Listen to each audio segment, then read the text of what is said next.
of Jonah.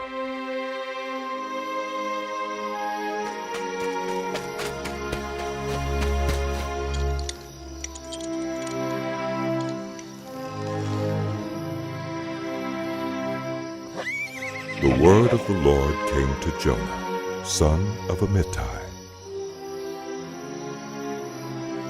Go to the great city Nineveh and preach against it, because its wickedness has come up before me.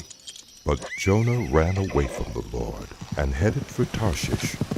He went down to Joppa, where he found a ship bound for that port. After paying the fare, he went aboard and sailed for Tarshish to flee from the Lord.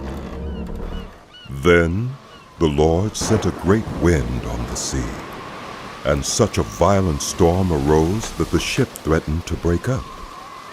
All the sailors were afraid, and each cried out to his own God. And they threw the cargo into the sea to lighten the ship. But Jonah had gone below deck, where he lay down and fell into a deep sleep.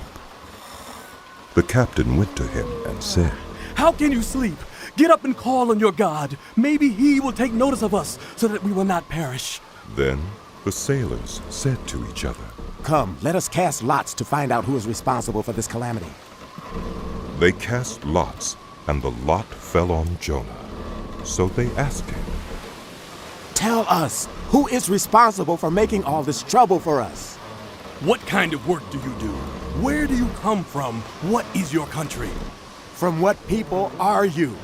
He answered, I am a Hebrew, and I worship the Lord, the God of heaven, who made the sea and the dry land. This terrified them, and they asked, "What have you done?"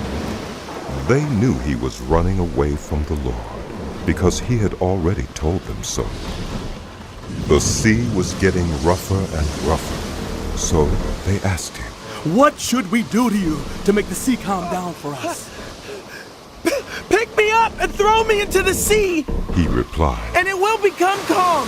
I know that it is my fault that this great storm has come upon you. Instead, the men did their best to row back to land, but they could not, for the sea grew even wilder than before.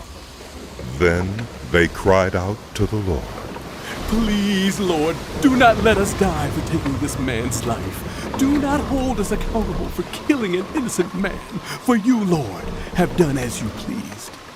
Then they took Jonah and threw him overboard, and the raging sea grew calm.